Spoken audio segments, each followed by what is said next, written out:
Let's go back out to Tori Cooper, who is outside the courthouse with someone who was on the schedule to be a witness today, an independent journalist from here in Atlanta. Tori.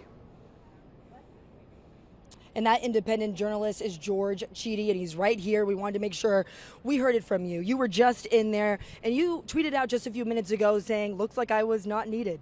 Yeah, it looks like the grand jury heard from 7 or 8 other people, and that was sufficient for them to make a decision. All right, and then so people may be tuning in right now. You were one of the witnesses that was called to testify because of the day, December 14th, and what you saw. Walk our viewers about what you saw in the Capitol that day here.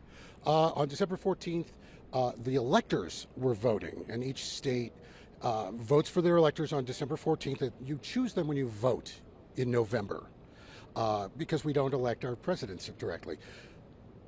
The problem is the Republican losers, in this case, wanted to submit an alternative slate of electors. They wanted to claim that they had won the state. And so I noticed that they were meeting in a room, and I went in with a camera going. And I was told to leave. I was made to leave. And before I did, I asked them what kind of meeting they were having. And they said it was an education meeting, and that was untrue. That also appears to have been legally interesting, or so I thought up until about an hour ago. All right, and you started recording on that day, and there was 2 grand juries. With the special grand jury that was sat, and then the grand jury tonight. You already testified before the special grand jury, correct? Yes, I testified a year ago to the special grand jury, and I may have to testify in front of the regular jury given the indictments. I don't know that yet, and it's way too early to be talking about that. Right. I am uncomfortable with the idea of journalists being called to testify in front of grand juries. This is fraught.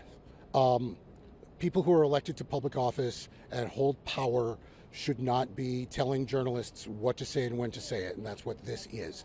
So on some level, my not having to testify is a win for journalism. And it is still, you were something that was of significant that day, but the fact that that didn't happen, and then what was the proceedings like after? We know that, they were done, and we've now seen the judge have paperwork in his hands, and so was that news to you? It's news to me because I have been feeding the beast. All the journalists attacked me like jackals because this is the most important news story in America right now, and perhaps it should be, but on some very basic level, it should not be unusual or unnatural for people in positions of power to be held to account. And so I want people to treat this like it is another Monday. And there are limitations of what you can say, but is there anything else you can say? Are you able to even say whether or not you think what may come up and what may happen, or what are you allowed to do in this moment right now? So I can say literally anything I want, censors notwithstanding.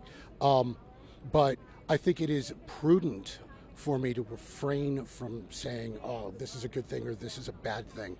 What this is justice. And it isn't my place to say who should or should not be indicted. It is the role of that grand jury. And all I ask is that they do their job well. And my last question really, this is the people, what do you have to say the fact that there was 2, the special grand jury and the grand jury today? What does that say about this process and why the American people should really trust it? I think that Fani Willis has been extremely deliberative. I think she understands what's at stake, and what's at stake is democracy. Democracy is fragile. Democracy is a soap bubble, fragile. The moment people decide that it's easier or better to fight their fellow countrymen than it is to band together to fight the other guy, we lose it. We cease to be the democracy that we aspire to be.